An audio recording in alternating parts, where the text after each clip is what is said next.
अगर हम आपसे ये सवाल पूछें कि भारत के पहले प्रधानमंत्री का नाम क्या था, तो आप यही कहेंगे कि देश के पहले प्रधानमंत्री पंडित जवाहरलाल नेहरू थे।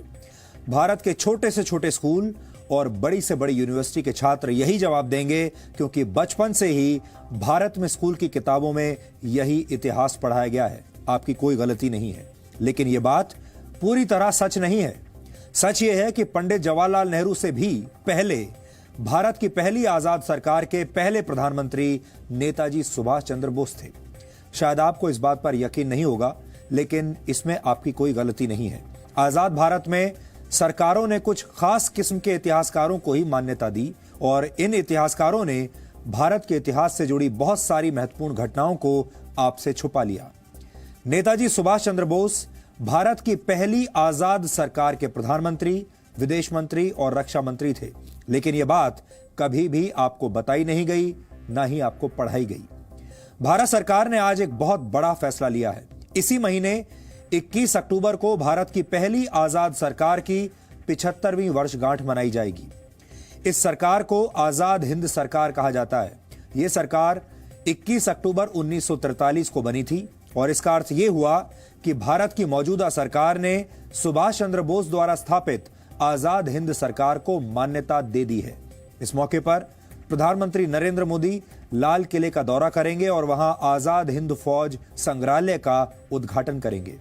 इसके अलावा इसी वर्ष 30 दिसंबर को प्रधानमंत्री मोदी अंडमान निकोबार जाएंगे, क्योंकि करीब 75 वर्ष पहले 30 दिसंबर 1943 को ही अंडमान निकोबार में पहली बार सुभाष चंद्र बोस ने तिरंगा फहराया था।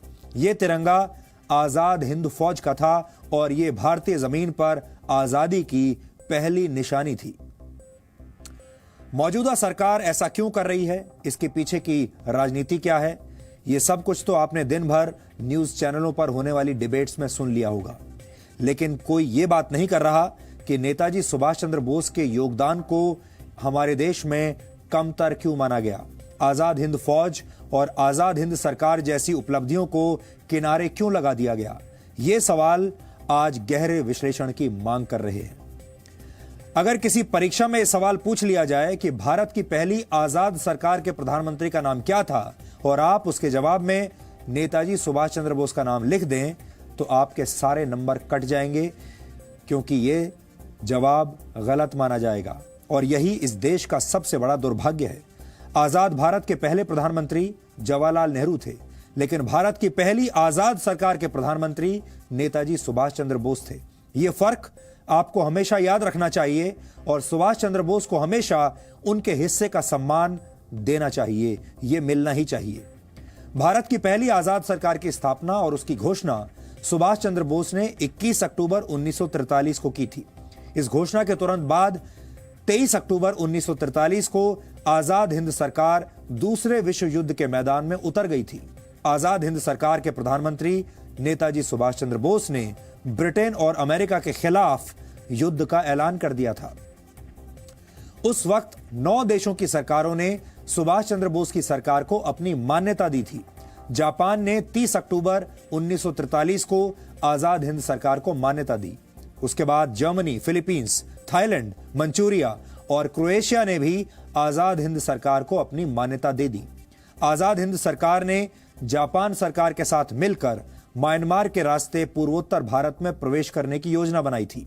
सुभाष चंद्र बोस ने बर्मा की राजधानी रंगून को अपना हेडक्वार्टर बनाया और तब वहां जापान का कब्जा हुआ करता था।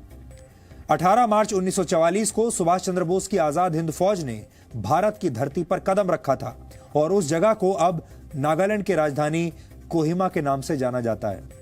आजाद हिंद फौज के शौर्य में कोई कमी नहीं थी, लेकिन 2 प्रमुख वजहों से सुभाष चंद्र बोस की आजाद हिंद फौज कोहिमा से आगे नहीं बढ़ पाई।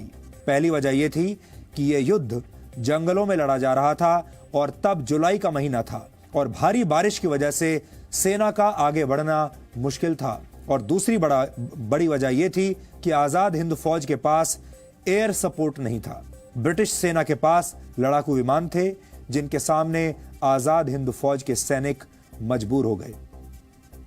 अगस्त 1945 में जापान के हिरोशिमा और नागासाकी में अमेरिका ने परमाणु बम से हमला कर दिया, जिसके बाद जापान ने सरेंडर कर दिया और यह सुभाष चंद्र बोस के लिए एक बहुत बड़ा झटका था। अमेरिका और ब्रिटेन ने दूसरा विश्व युद्ध जीत लिया, लेकिन नेताजी सुभाष चंद्र बोस ने हिम्मत तब भी नहीं हारी। नेताजी आजादी के नए मिशन पर निकले थे, लेकिन यह कहा जाता है कि 18 अगस्त 1945 को ताइवान में हुए एक विमान हादसे में उनकी मृत्यु हो गई। हालांकि उनकी मृत्यु आज भी एक रहस्य है। भारत की पहली आजाद सरकार के पहले प्रधानमंत्री नेताजी सुभाष चंद्र बोस इस घटना के बाद इतिहास के पन्नों में कहीं खो गए। यहां आजाद हिंद सरकार के बारे में भी आपको कुछ बातें जरूर जाननी चाहिए। सुभाष चंद्र बोस आजाद हिंद सरकार के पहले प्रधानमंत्री, रक्षा मंत्री और विदेश मंत्री थे। Lieutenant colonel AC Chatterjee Azad Hind सरकार के वित्त मंत्री थे। SA अय्यर आजाद हिंद सरकार के प्रचार मंत्री थे।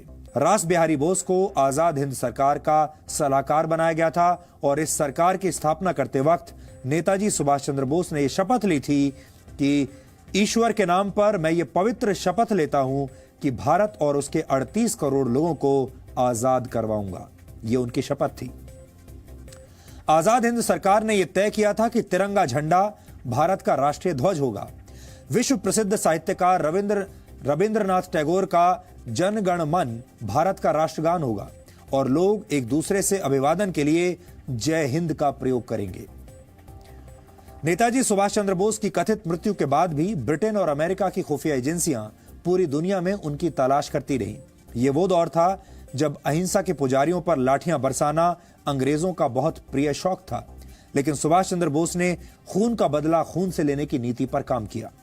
यह सुभाष चंद्र बोस द्वारा छेड़ा गया रक्त रंजित संग्राम था, जिसमें अंग्रेजों की सेना के 45,000 से ज्यादा सैनिकों की मौत हुई थी।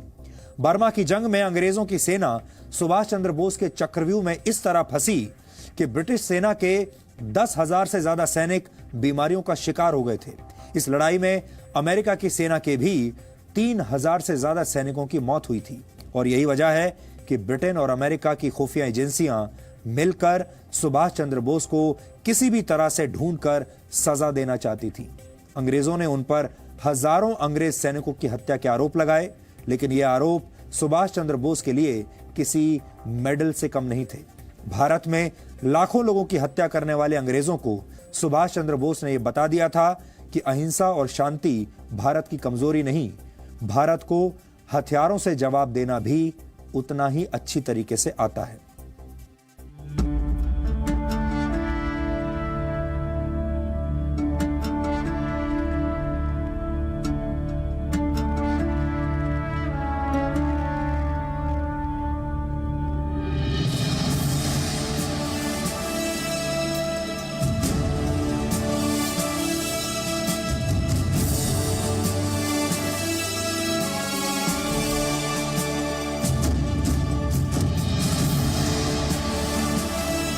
पहली बार तिरंगा एक आजाद सरकार के तौर पर नेताजी सुभाष ने 30 दिसंबर 1943 को इसी जगह पर फहराया था।